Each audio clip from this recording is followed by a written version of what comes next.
출애굽하기 2장으로 이제 드디어 넘어갔습니다. 자, 1장에서는 이스라엘 백성들이 각 지파별로 분배받은 땅에 들어가서 이제 가나안과 남은 전쟁을 치르는 거였었죠. 자, 그런데 이들이 이 남은 전쟁을 성공했습니까? 성공하지 못했습니까?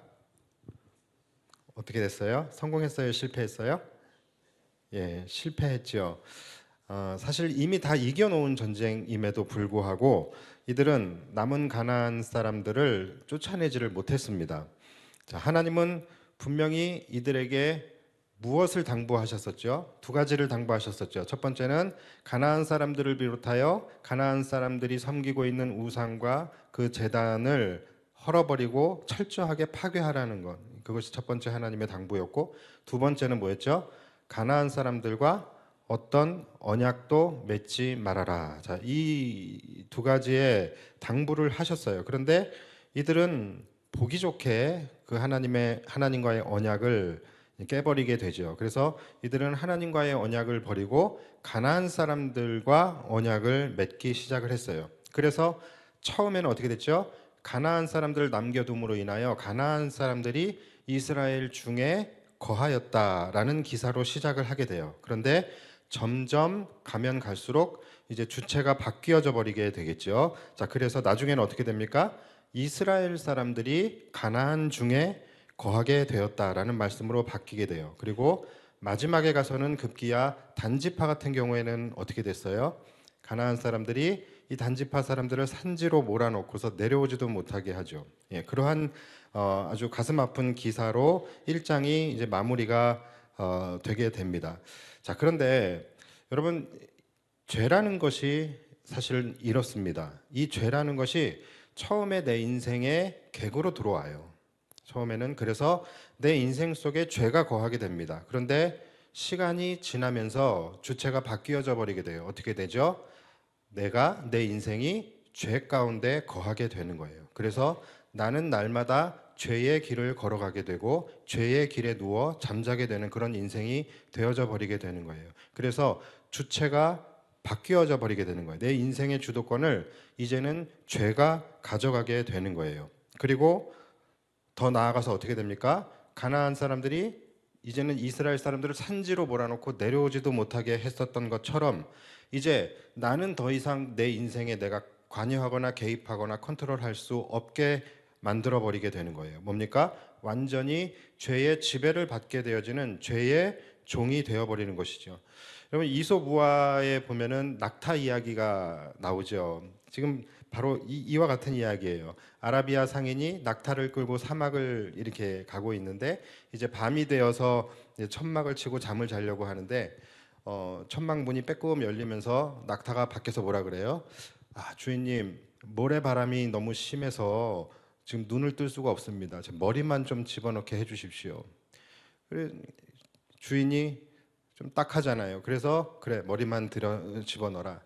그런데 조금 있다 보니까는 또 낙타가 뭐라 그래요? 아, 머리만 놓고 있으려다 보니까 목에 디스크가 오는 것 같아요. 목까지만이라도 좀 넣게 해주십시오. 그러니까 또 듣고 보니 그럴듯해요. 그래서 그래, 너 목까지만 들어와라. 근데 조금 지나고 보니까 앞다리를 슬쩍 집어넣어요. 너 왜 그러냐 그랬더니 밖에 지금 날씨가 너무 추워서 앞다리만이라도 좀 넣게 해주십시오. 그러니까 또 딱한 마음에 넣게 해줘요.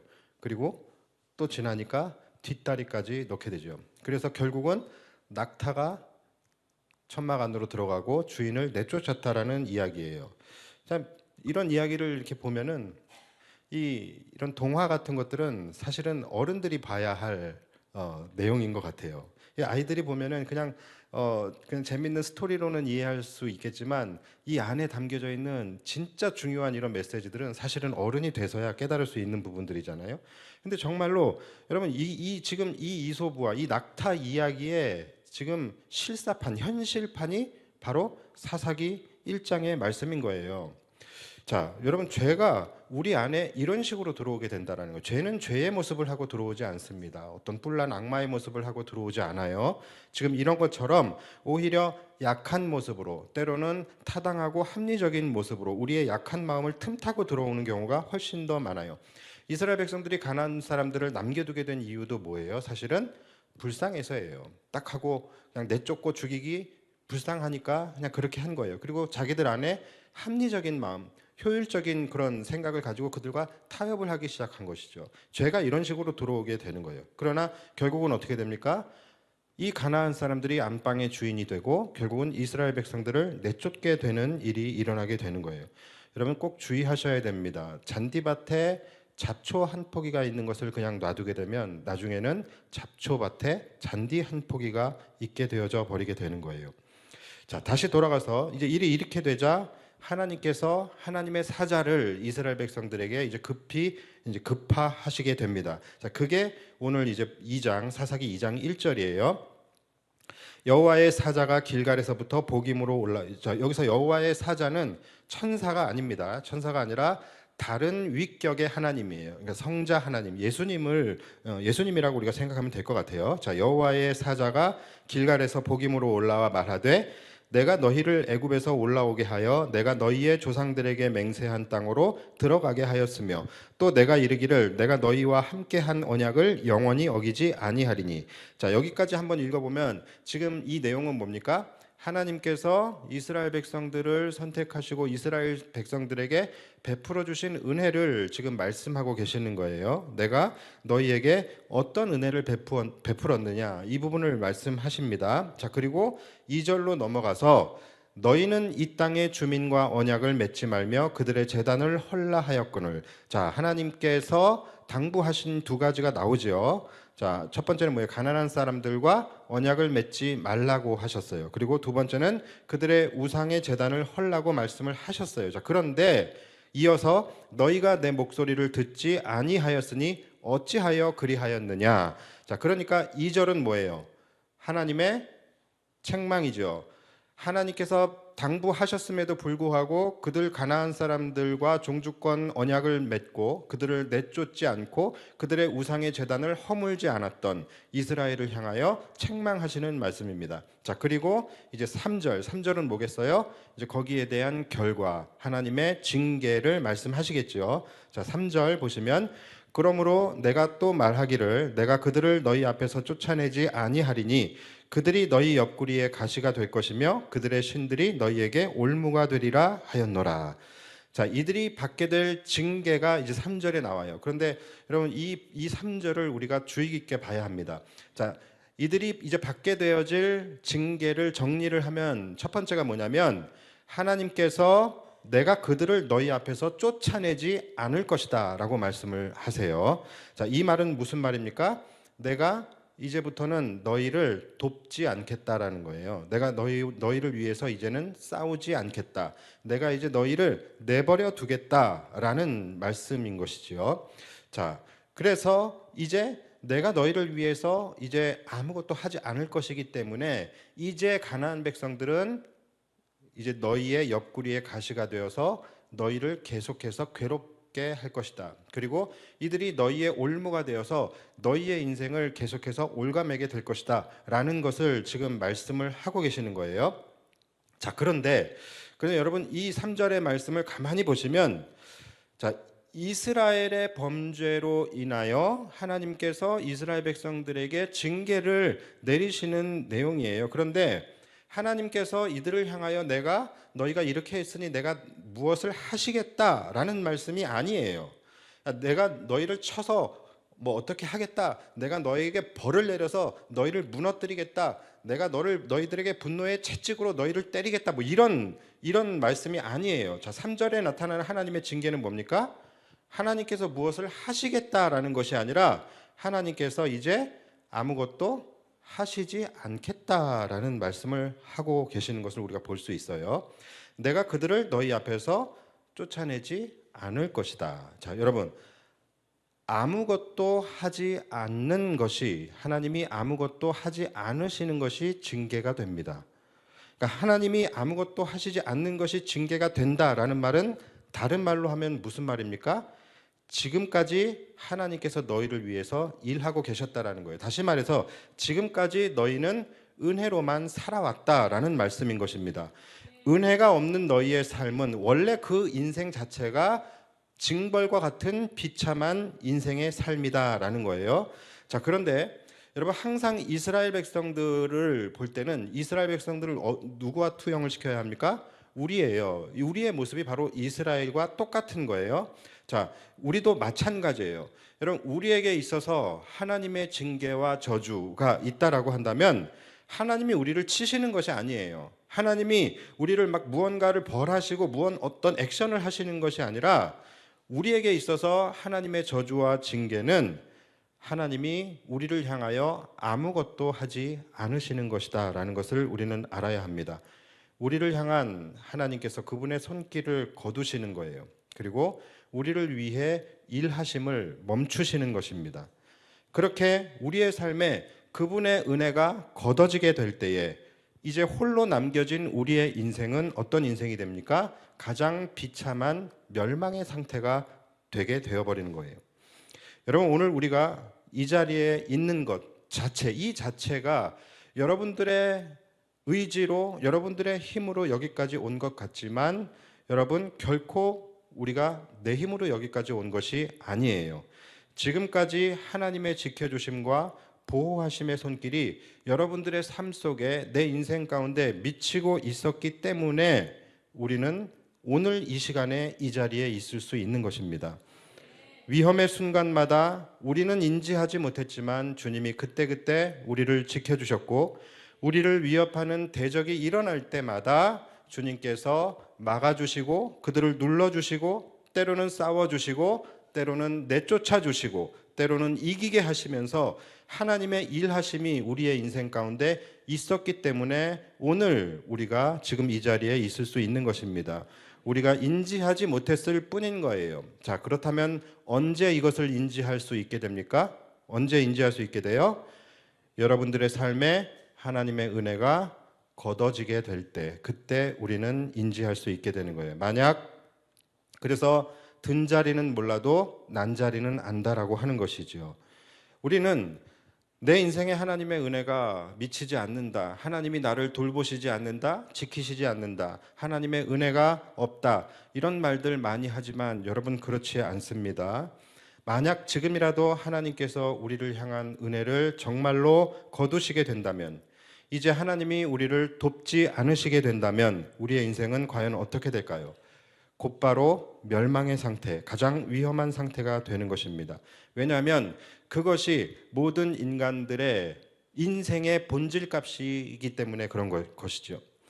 하나님의 보호의 손길이 거두어지는 순간 우리는 모든 위험의 순간에 노출되어지게 됩니다. 그리고 그동안 하나님의 강한 손에 의해서 통제되고 붙들려 있었던 우리를 무너뜨리고자 하는 대적들이 일어나게 되는 거예요. 자, 이스라엘 백성들을 한번 생각해 보십시오. 자, 이스라엘 백성들이 바로 우리의 모습입니다. 자, 이스라엘 백성들을 여러분 한번 생각해 보십시오. 이들은 가나안을 정복했어요. 자, 그런데 실제 이스라엘 백성들을 한번 생각해 보세요. 여러분, 이들이 싸움이나 할 줄 아는 민족이었습니까? 이들이 전쟁할 줄 아는 민족이에요? 전혀 아니에요. 이들이 그렇다고서 머리가 좋은 민족입니까? 그렇지도 않죠. 이들이 힘이 있는 민족이었습니까? 그렇지 않아요. 정말 아무것도 없는 자들이 바로 이스라엘 사람들, 이들에게 전적이라고는 그저 400년 동안 노예 생활했던 것, 그것밖에 없습니다. 자, 이렇게 가장 비참하고 가장 보잘것없는 가장 허약한 민족이에요. 과연 세상이 이들을 가만 놔둘까요? 가만 놔두겠습니까? 이들은 애굽에서 출애굽을 할 수도 없었을 뿐더러 출애굽을 했다 할지라도 이들을 가만 놔둘 수 있는 세상이 아니라는 거예요. 이들은 뭐 가나안 택도 없죠. 가나안 입구까지도 못 가고 그냥 광야에서 이들은 스스로 자멸하게 되든지 아니면 이미 어떤 다른 누군가에 의해서 침략을 받아서 멸망했어야 하는 민족이 바로 이스라엘입니다. 자, 그런데 이들이 가나안을 정복했어요. 그리고 이들이 심지어 주변 나라들이 이스라엘이라는 이름에 벌벌 떨고 이스라엘이 온다라고 하면 성문을 굳게 걸어 잠글 만큼 이 이스라엘 백성의 위상이, 이들의 힘이 이렇게 강해졌던 그 이유는 뭡니까? 이스라엘이 강해서가 아니라 이스라엘 가운데 하나님의 강한 손이 함께 하셨기 때문인 것이죠. 그러니까 시시때때로 주변의 대적들이 일어나려고 할 때마다 그들을 일어나지 못하도록 누르신 분이 하나님이시고, 이들이 싸워야 할 때는 먼저 가서 싸워주신 분이 하나님이시고, 적들이 쳐들어왔을 때 그들을 이기게 하시고 그들을 내쫓아 주신 분이 하나님이셨다라는 거예요. 그런데 3절에서 하나님의 결심이 뭡니까? 이제는 내가 그렇게 하지 않겠다라는 거예요. 이제는 내가 그들을 내쫓아 주지 않으시겠다라는 거예요. 무슨 말씀이에요? 이제 내가 너희를 돕지 않겠다라는 거예요. 너희를 위해 싸워주지도 않겠다. 너희에게 손을 떼시겠다라는 말씀인 거예요. 여러분, 이것이 바로 하나님의 징계인 것입니다. 우리는 하나님의 징계라고 하는 것이, 그래서 우리는 하나님에 대해서 오해를 할 때가 많이 있어요. 하나님의 징계라는 것이 마치 무슨 하나님이 회초리를 들고서 우리를 치시고 벌하시고 무언가 어떤 물리적인 힘을 가하시는 그렇게 우리가 그런 개념을 많이들 가지고 있는데, 여러분, 그렇지 않습니다. 하나님은 우리를 때리시는 것이 아니라 우리를 향하여 아무것도 하지 않으시는 것입니다.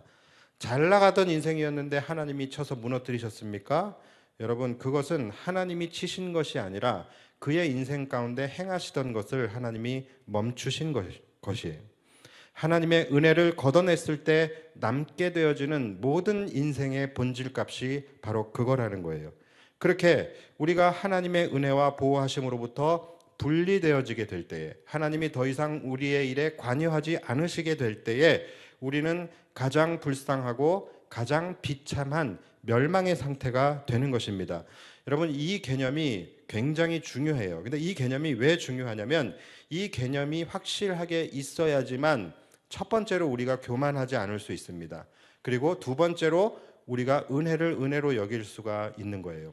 그리고 세 번째, 그렇기 때문에 우리가 삶의 방향을 더 온전하게 세워갈 수 있게 되는 것입니다.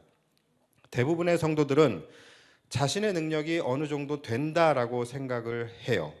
그래서 은혜라는 것이 뭐냐면, 내가 지금 이루어가고 있는 내 인생 위에 하나님께서 무언가를 더하여 주시는, 하나님께서 무언가를 플러스로 더해 주시는 마치 부스트샷과 같은 그런 개념으로 생각을 해요. 그래서 은혜라고 하면은 하나님이 나에게 돈을 많이 벌게 해주시던가, 하는 일이 잘 되게 해주시든가, 내가 성공하게 해주시든가, 이것을 우리는 은혜라고 생각을 하고, 그 전에 베이스는 내가 내 힘으로 만들어가는 것이다 라고 생각을 하게 되어지는 경우가 굉장히 많습니다. 사역도 마찬가지, 봉사도 마찬가지예요. 내가 결정하는 것이라고 생각하고, 내가 시간이 나고 여건이 나고 힘이 있고 그럴 때 내가 사역도 할 수 있는 것이라고 생각을 합니다. 때때로 삶이 힘들고 또 고난이 다가오게 되면 마치 하나님이 내게 은혜를 주시지 않는다라고 생각을 해요. 하나님이 지금 나를 도우시지 않는다, 하나님이 나의 고통을 외면하고 방관하고 계신다, 그렇게 생각을 합니다. 그런데 여러분, 정말로 그럴까요? 정말로 하나님이 여러분들에게 은혜를 주시지 않는다면 여러분들이 지금 이렇게라도 살아갈 수 있다고 생각을 하십니까? 하나님이 정말로 여러분들을 방관하고 계시고 여러분들의 삶의 상황들을 외면하고 계신다면 여러분들이 지금 이렇게라도 숨을 쉬며 살아갈 수 있을 것이라고 생각을 하십니까? 하나님의 은혜가 걷어진 우리의 인생의 본질값이 얼마나 비참하고 또 얼마나 처절한 상태인지 우리는 잊지 말아야 합니다.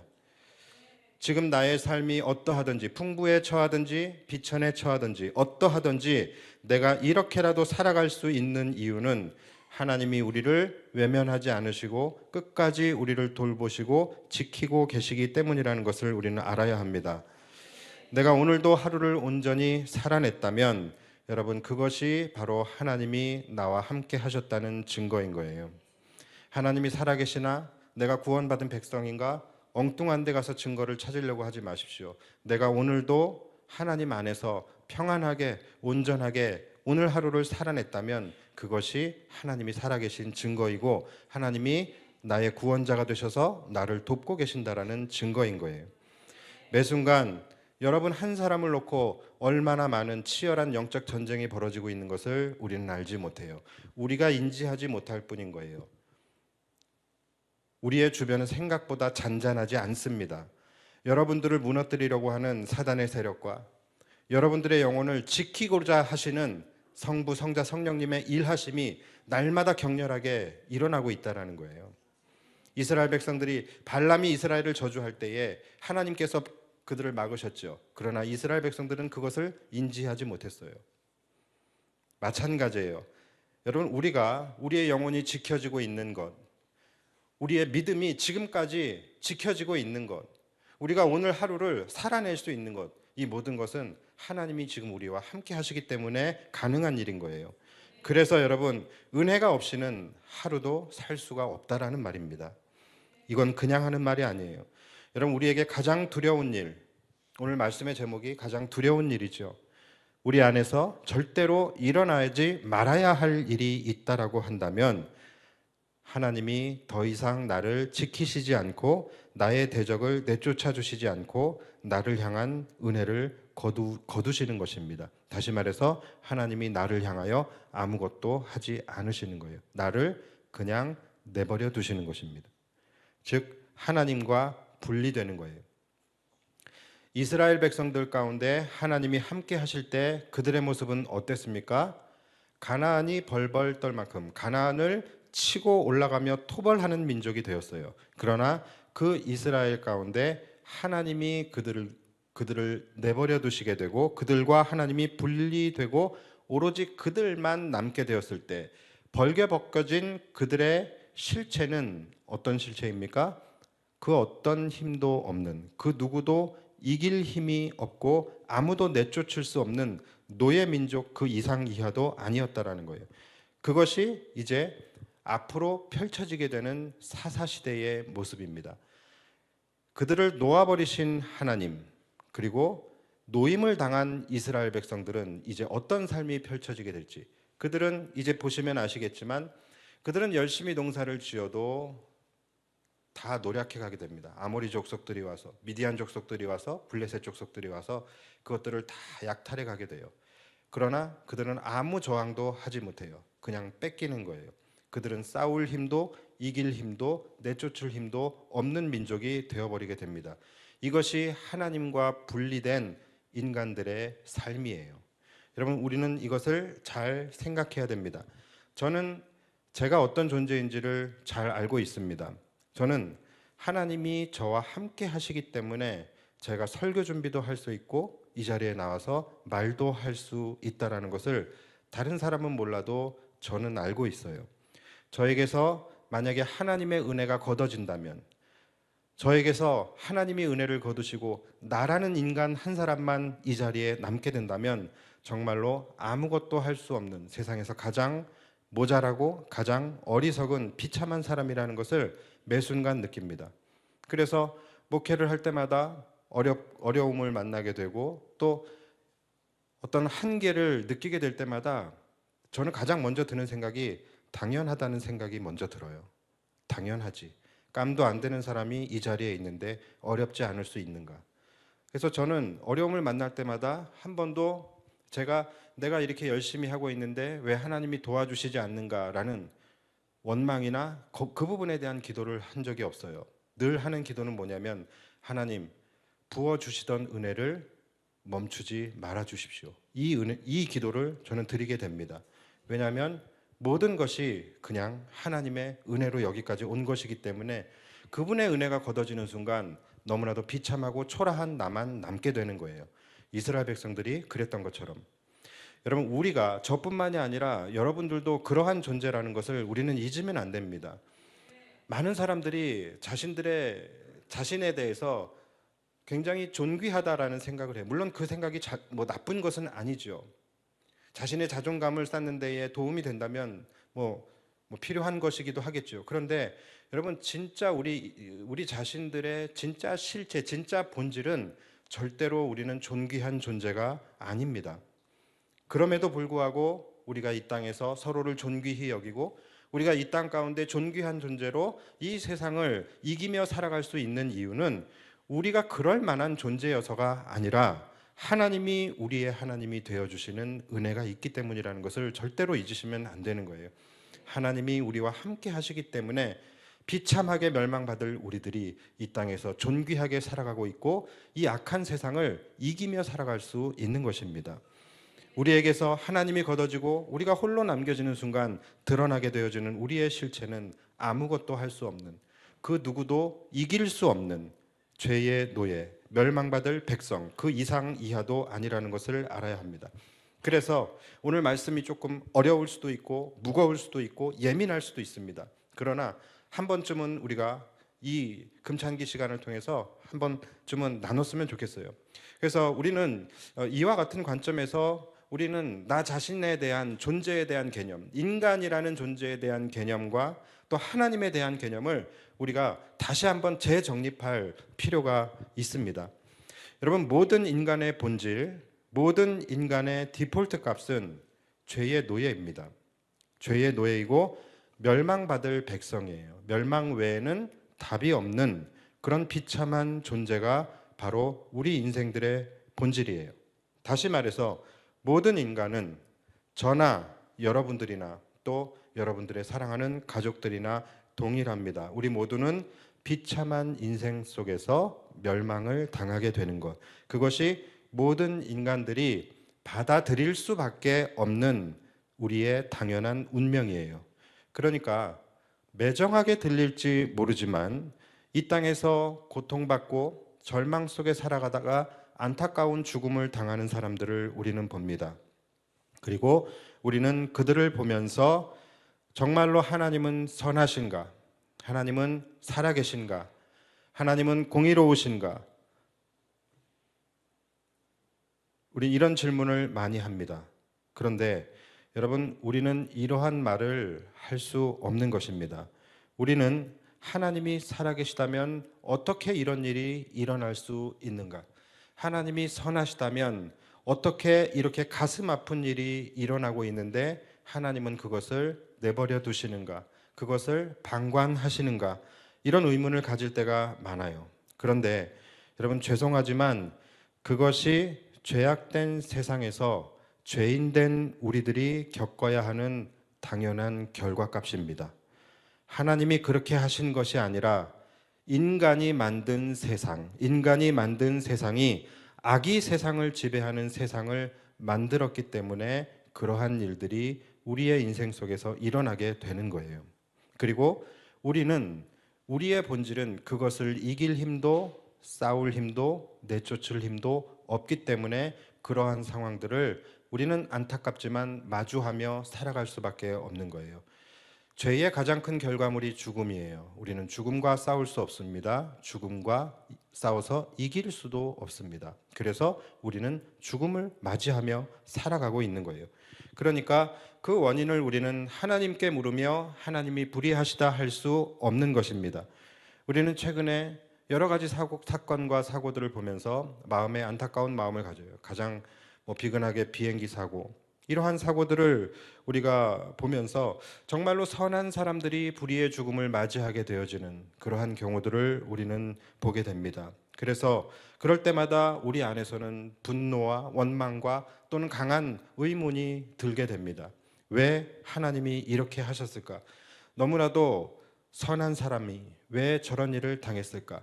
너무나도 성실한 가장이 왜 저런 일을 당할까? 너무나도 예쁘고 착한 딸이었는데 왜 저런 일을 당했을까? 왜 저런 일을 당해야만 하는가? 납득이 되지 않을 때가 많이 있습니다. 저도 마찬가지예요. 저도 그런 생각이 듭니다. 그러나 굳이 답을 여러분들에게 말씀드리자면 그 사람은 선한 사람일지 몰라도 그 사람이 살아가는 이 세상이 악하기 때문에 그런 것입니다. 예수님께서 예루살렘 성전이 무너질 것을 보면서 눈물을 흘리셨고 나사로가 죽은 것을 보시면서 눈물을 흘리셨듯이 아마 그들의 죽음을 보시면서 예수님은 하늘에서 우셨을 것이라고 생각을 합니다. 왜냐하면 그 눈물의 의미가 그냥 그 사람을 향한 어떤 슬픔과 아픔과 연민의 눈물이 아니라 예수님께서 우셨던 그 눈물의 의미는 그러함에도 불구하고 이런 이 세상에 인간이 만든 이 죄악된 세상, 이 악한 세상에서 이러한 일어나는 모든 일들을 어쩔 수 없이 마주하며 살아가야만 하는 그 인간의 연약함과 나약함, 유약함, 유한함, 이러한 것들을 바라보시며 우셨을 것 같아요. 여러분, 그래서 주님이 십자가를 지신 거예요. 그러니까 우리가 이 부분에 대한 원인을 주님에게 돌려서는 안 되는 것입니다. 우리는 그 부분에 대해서 주님을 향하여 원망하고 때로는 섭섭해하고 그러면서도 우리는 아무것도 하지 못해요. 그러나 주님은 그것을 위해서 십자가를 지신 거예요. 죄의 사슬에 매여 이 악한 세상 속에서 죽음의 노예로 비참하게 살아갈 수밖에 없는 자들, 이러한 악한 상황들을 마주할 수밖에 없는 그런 삶을 살아가고 있는 우리들을 구원하시기 위해서 친히 십자가에 달려 죽으신 것입니다. 그리고 죄와 사망과 죽음의 권세를 이기시고 부활하심을 통하여 이 악한 세상을 이기며 살아갈 수 있는 권세를 우리에게 주신 거예요. 자, 그래서 주님을 영접하고 십자가를 이기신 주님과 함께 동행하며 살아가는 하나님의 백성들은 이 악한 세상을 믿음으로 넉넉히 이기며 살아갈 수 있게 되는 것입니다. 더 이상 우리는 비참한 인생이 아니라 영광스러운 삶을 살아갈 수 있게 되는 거예요. 여러분, 그것을 상징하는 사건이 바로 이 가나안 정복 사건인 거예요. 그 악한 세상 속에서 이스라엘 백성들이 어떤 입장이었습니까? 아무 힘이 없는, 정말로 비참하게 살아갈 수밖에 없는 그런 이스라엘이었지만 하나님이 그들과 함께 하시면서부터 이들은 세상을 이기며 살아가게 되죠. 광야도 그들을 해하지 못했어요. 대적들도 그들을 해하지 못했습니다. 하나님이 악한 세상 가운데 그들과 함께 동행하시며 그들을 지키고 보호해 주셨던 것이죠. 그리고 더 나아가 온갖 죄악과 악한 그 세상의 집결체였던 가나안, 이 가나안이라는 악한 세상을 이기고 정복하게 하신 것입니다. 그런데 이제 2장부터 나오는 말씀이 이제 이들이 하나님을 버린 거예요. 이들이 그들과 함께 하시며 세상을 이기게 하셨던 그 하나님과의 언약을 이들이 버려버리고 이제 세상과 짝을 지어버리게 된 것입니다. 그래서 이들이 믿는 하나님을 가나안 사람들의 우상과 바꿔버리게 돼요. 자, 그러자 어떤 일이 일어나게 된 거예요? 이제는 더 이상 하나님께서 이들과 함께 하지 않게 되시는 거예요. 자, 그 결과가 뭡니까? 이제부터 이들은 세상을 이기지 못하는 사람들이 되게 되는 거예요. 악이 세상을 지배하던 그 노예의 때로 이들은 돌아가 버리게 된 것입니다. 그래서 3절에서 내가 이제 더 이상 그들을 쫓아내지 않겠다라고 선언을 하신 거예요. 그러니까 이제부터는 이제 이들의 삶은 어떻게 됩니까? 싸울 때마다 지게 됩니다. 그리고 있는 것도 빼앗기게 됩니다. 그리고 대적들을 쫓아내지도 못하는 암울한 사사의 시대가 시작이 되게 됩니다. 그래서 4절 보시면 여호와의 사자가 이 말씀을 이르매 온 백성이 소리 높여 울고 그곳에서 제사를 드렸다라고 해요. 자, 그런데 그들의 눈물은 회개의 눈물이 아니라 그냥 통곡일 뿐이었어요. 저는 가장 안타까운 부분이 이 부분이에요. 만약에 이때라도 이들이 회개하고 다시 하나님과의 언약을 갱신하고 다시 이들이 하나님과 연합했더라면 아마 사사기라는 책은 이 세상에 존재하지 않았을 거예요. 자, 그런데 이들이 안타깝게도 이들은 끝까지 하나님을 버리게 됩니다. 그리고 10절에 가면 이제 하나님을 아예 알지 못하는 다른 세대가 출현하게 되었다라는 충격적인 기사로 오늘 본문의 말씀이 마무리되게 돼요. 자, 사랑하는 여러분, 우리는 하나님이 없어도 은연중에 하나님이 없어도 하나님과 분리되어도 어느 정도의 기본 정도는 우리의 힘으로 살아갈 수 있다라고 생각을 합니다. 그런데 여러분, 절대로 그렇지 않습니다. 우리는 하나님과 분리되어 그분의 은혜가 멈추어지는 순간 하나님이 걷어져 버린 우리의 인생은 여러분, 죄로 인해 멸망받을 수밖에 없는 비참한 인생의 본질값으로 회귀해버리게 된다는 것을 우리는 잊지 말아야 합니다. 내가 그들을 너희 앞에서 쫓아내지 아니하리니 이제 악한 세상이 고개를 들게 되고 대적들이 일어나도 그것을 저항할 수 있는 힘이 우리에게는 없게 되는 거예요. 하나님이 도우시지 않고 우리를 그냥 내버려두는 그러한 인생이 되는 거예요. 이것이 하나님을 가나안의 우상들과 바꾸어 버린 자들의 결말이에요. 여러분, 우리에게 가장 큰 징벌이 있다면 하나님이 우리를 내버려 두시는 것입니다. 로마서 1장에 보면 하나님의 영광을 우상과 바꾸어 버린 자들의 결말이 나와요. 로마서 1장 23절을 보시면 하나님의 영광을 썩어질 사람과 새와 짐승과 기어다니는 동물 모양의 우상으로 바꾸었느니라. 자, 그래서 24절, 그러므로 하나님께서 그들을 마음의 정욕대로 더러움에 내버려 두사. 자, 하나님이 내버려 두시기 시작을 합니다. 26절, 이 때문에 하나님께서 그들을 부끄러운 욕심에 내버려 두셨으니. 이게 얼마나 무서운 하나님의 징계인지. 자, 28절, 또한 그들이 마음에 하나님 두기를 싫어하매 하나님께서 그들을 그 상실한 마음대로 내버려 두사. 자, 이것이 계속 반복되고 있는 거예요. 마음의 정욕대로 내버려 두사, 부끄러운 욕심에 내버려 두사, 하나님을 두기 싫어하는 마음들을 향하여 그 마음의 상실한 대로 내버려 두사. 여러분, 이것이 우리에게 가장 비극적인 일인 것입니다. 우리는 때때로 하나님이 나 좀 내버려 두셨으면 좋겠다라는 생각을 할 때가 있습니다. 오늘같이 이렇게 모처럼 날씨도 좀 따뜻하고 봄 날씨가 찾아왔고 또 월말이고 불타는 금요일이고 이러면 하나님이 나 좀 내버려 두셨으면 좋겠다라는 그런 마음이 들 때가 있지요. 금요일 밤인데 나 좀 내버려 두시지. 특히 사역자들의 마음속에 이런 마음들이 들 거예요. 하나님이 나 좀 내버려 두시지. 예, 이런 마음이 들 때가 있습니다. 그런데 여러분, 하나님이 정말로 나를 내버려 두신다면 감당하실 수 있으시겠습니까? 하나님께 붙들려 예배의 자리, 사역의 자리에 나와 있다라는 것이 가장 큰 축복임을 믿으시기 바랍니다. 하나님이 이스라엘과 함께 하실 때 이스라엘은 가나안을 이길 수 있는 존재가 되었던 것처럼 하나님이 여러분들을 내버려 두지 않으시고 예배의 자리에 부르시고 여러분들의 인생에 개입하시며 여러분들의 삶을 이끌어 가시고 때로는 징계하시고 여러분과 함께 계셔야지만 여러분들이 이 세상을 이기며 살아갈 수 있게 되는 거예요.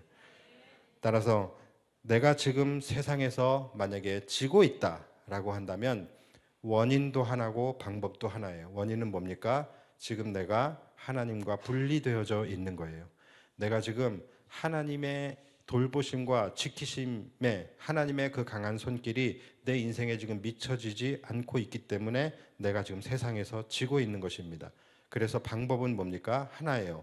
하나님께 어떻게든 가까이 나아가셔야 돼요. 하나님과의 언약을 회복하시고 하나님과의 연합을 다시 이루셔야 되는 것입니다. 우리는 은혜 없이는 살 수 없는 자들이에요. 여러분, 그것을 꼭 기억하시고 날마다 하나님의 손에 붙들려서 하나님과 함께 동행함으로 말미암아 하나님이 언제나 지키시고 보호해 주시는 그런 축복된 인생들이 되시기를 주님의 이름으로 축복합니다.